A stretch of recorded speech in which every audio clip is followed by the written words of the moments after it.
Yeah, hey, this shit easy, nigga. Hey, all I'm talking about, nigga, I'm still out here trying to get it. Contender Regime Boxing checking back in with y'all, man. What's going on? So I just saw the Errol Spence Jr. interview at the Canelo and Callum Smith fight. You know what I'm saying?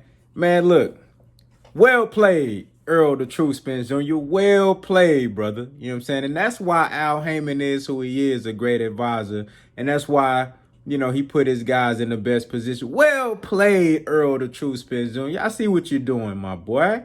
I see what you're doing. Man, Errol Spence is playing chess right now.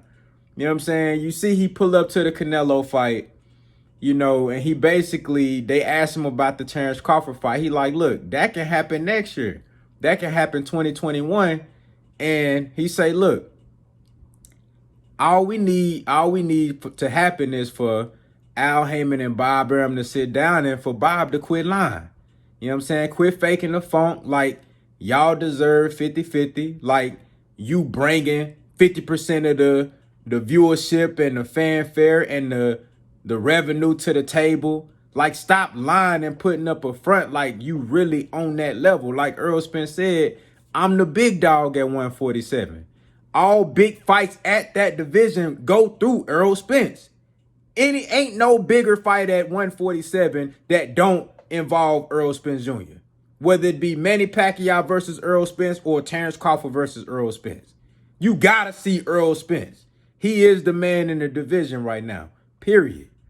You know what I'm saying? So he basically said, and this, we've been saying it, people acting like the whole 60-40 shit is new. Motherfuckers been saying that shit. He said that at the podium. You know what I'm saying? They've been talking about percentages for the last, 2 years now?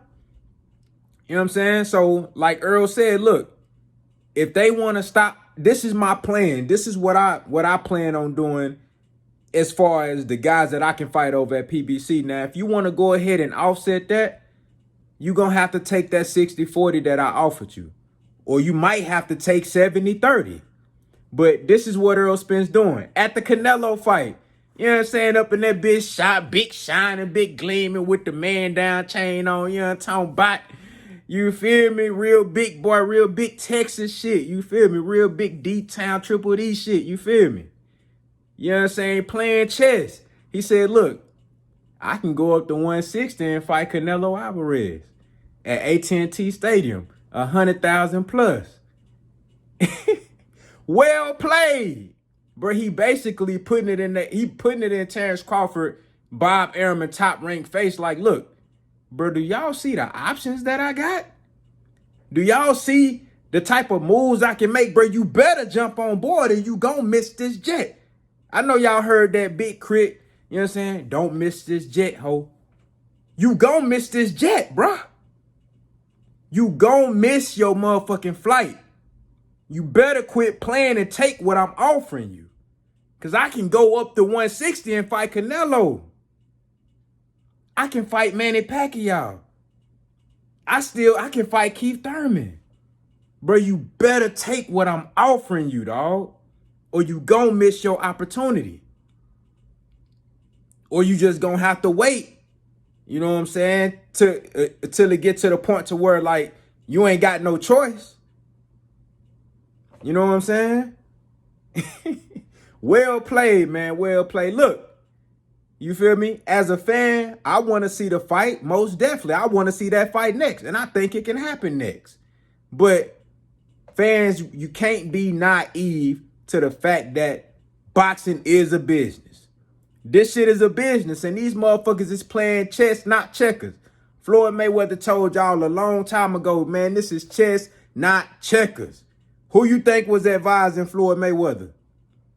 Al Heyman. Come on now. This shit, hey, it is what it is. Like I said, Terence Crawford, he knew this before he signed with Top Rank, before he re-signed with them. They knew what it was. This ain't the first time 60-40 done came up.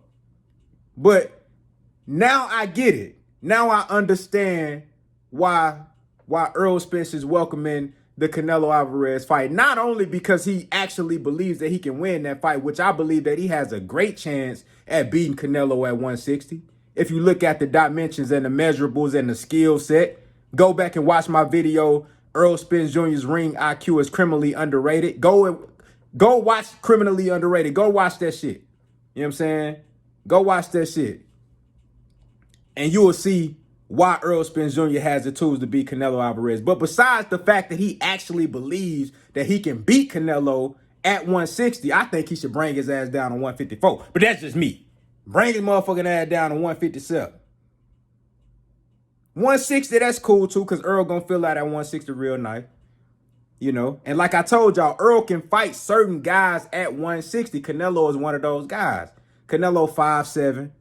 You know what I'm saying? Real stout, stocky guy, but he 5'7". You know, probably gonna come into the ring weighing like 175, 180. Errol Spence probably coming to the ring weighing about 175, something like that. You know? So it's a good matchup, but aside from all that, Errol Spence playing chess. He telling them boys like, look, I can make this move. Don't miss your fucking opportunity. Take that 60-40 or that 70-30 or whatever we give you. And we can make it happen. Hey, you can't blame somebody for using their resources, dog. You can't blame somebody for using their resources for their own benefit. You can't blame them. You can't blame him. The brother done put in the work. Look at his last 5 opponents.